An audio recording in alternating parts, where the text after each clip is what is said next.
Joseph James Joe Rogan, born August 11, 1967, is an American stand-up comedian, color commentator, television host, actor, podcast host, and retired martial artist. He developed an interest in martial arts as a teenager and learned karate, kickboxing, and taekwondo, in which he became a black belt and a four-time state champion and a U.S. Open champion. He is black belt in no-gi Brazilian jiu-jitsu under Eddie Bravo and gi black belt under Jean Jacques Machado. A fan of comedy since his youth, Rogan began a career in stand-up in August 1988 in the Boston area, developing a blue comedy act. He moved to New York City 2 years later. After relocating to Los Angeles in 1994 for more career opportunities, Rogan signed an exclusive developmental deal with Disney and gained initial fame as an actor on the television sitcoms Hardball and NewsRadio, while working in local comedy clubs. In 1997, he started working for the Ultimate Fighting Championship, UFC, as an interviewer and has been a color commentator for many of its pay-per-view events and highlight programs since 2002. Rogan released his first comedy special in 2000, and has since produced 7 other specials. From 2001, he gained further exposure as the host of several television shows, including Fear Factor, The Man Show, and Joe Rogan Questions Everything. In 2009, Rogan launched his podcast The Joe Rogan Experience, which has become one of the most popular podcasts available. In October 2015, it was downloaded 16 million times a month. Rogan is also known as an advocate of the legalization of cannabis, hunting, and overall physical and mental well-being. Early life. Joseph James Rogan was born on August 11, 1967, in Newark, New Jersey, the place where his grandfather moved his family in the 1940s. He is of 1/4 Irish and 3/4 Italian descent. His father, Joseph, worked as a police officer in Newark and his mother a free spirit.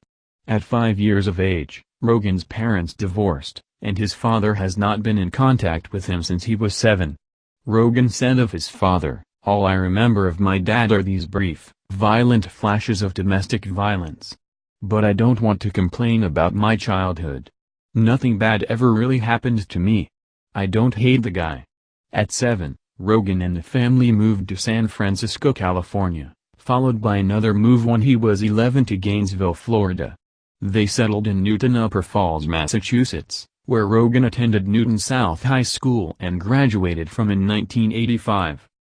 Rogan participated in Little League Baseball but developed an interest in martial arts in his early teens, as it was really the first thing that ever gave me hope that I wasn't going to be a loser. So I really gravitated toward it. At 14, he took up karate and began to compete in taekwondo competitions. One time his teacher made Rogan, then a blue belt, fight with black belt students. At 19, he won a U.S. Open championship tournament as a lightweight. He was a full-contact state champion for 4 consecutive years in Massachusetts and became an instructor in the sport. Rogan also practiced amateur kickboxing, and held a 2-1 record. Rogan retired from competition at 21 as he began to suffer from frequent headaches and feared worse injuries.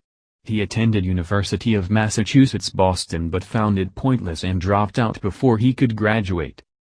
1988 to 1999. Early comedy career in sitcoms. Rogan had no intentions of being a professional stand-up comedian and initially considered a career in kickboxing. He became a fan of comedy as youngster and his parents took him to see comedian Richard Pryor's film Live on the Sunset Strip at 13, which affected him in such a profound way. "Nothing had made me laugh like that." Rogan's friends at his gym and taekwondo school convinced him to have a go at stand-up comedy, as he would make jokes and do impressions to make them laugh. At 21, after 6 months preparing material and practicing his delivery, he performed his first stand-up routine on August 27, 1988 at an open mic night at Stitch's Comedy Club in Boston. While he worked on his stand-up, Rogan took up several jobs to secure himself financially by teaching martial arts at Boston University in Revere, Massachusetts, delivering newspapers, driving a limousine, doing construction work, and completing duties for a private investigator. His blue comedy style earned him gigs at bachelor parties and strip clubs. One night, Rogan convinced the owner of a comedy club in Boston to allow him to try a new, 5-minute routine. At the show was talent manager Jeff Sussman, who liked Rogan's act and offered him to become his manager, to which Rogan accepted.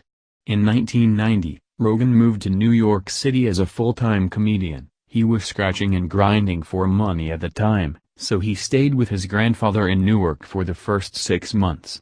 Rogan later cited Richard Gere, Lenny Bruce, Sam Kinison and Bill Hicks as comedy influences. In 1994, Rogan relocated to Los Angeles as it presented more career opportunities. His first national television spot followed on the MTV comedy show Half Hour Comedy Hour. The appearance led to the network offering him a 3-year exclusive contract and a role in a pilot episode of a dopey game show for $500. Rogan declined, but it prompted Sussman to send tapes of Rogan's performances to several networks, which sparked a bidding war. After a period of negotiations, Rogan accepted a development deal with the Disney Network. He secured his first major acting role in the 1994 9-episode Fox sitcom Hardball as Frank Valenti, a young, egocentric star player on a professional baseball team. Rogan called the hiring process weird, as the network had no idea if he could act until he was asked by Dean Valentine, then president of Walt Disney Television, to which he replied, "If you can lie, you can act, and if you can lie to crazy girlfriends, you can act under pressure." The filming schedule was a new experience for Rogan, who started to work 12-hour days and among people. Rogan later said, "It was a great show on paper until a horrible executive producer with a big ego was hired by Fox to run the show and he rewrote it." Around this time, Rogan began performing at the Comedy Store in Hollywood and became a paid regular by owner Mitzi Shore. He performed at the club for the next 13 years for free, and paid for the venue's new sound system. From 1995 to 1999, Rogan starred in the NBC sitcom NewsRadio as Joe Garreley, an electrician and handyman at the show's fictional news radio station. The role was originally set to be played by actor Ray Romano, but he was let go from the cast after one rehearsal and Rogan was brought in. The switch caused Rogan to work with the show's writers to help develop the character in time before show was set to launch, which he later described as a very dumbed-down, censored version of himself. Rogan befriended fellow cast member Phil Hartman, who confided in him with his marital problems. Rogan claimed he tried to persuade Hartman to divorce his wife 5 times, but he loved his kids and didn't want to leave. In 1998, Hartman was murdered by his wife. The loss affected Rogan's ability to perform stand-up and canceled a week of scheduled gigs. Rogan later saw acting as an easy job, but grew tired of playing the same character every week and only did it for the money. He later viewed his time on NewsRadio as a dream gig that allowed him to earn money while working on his stand-up as often as he could. During the series he worked on a pilot for a show named Overseas. For more Joe Rogan, see the next episode, which covers from 1997 to the present day. Thank you all for listening. We hope you enjoyed this episode, and please do not forget to like and subscribe.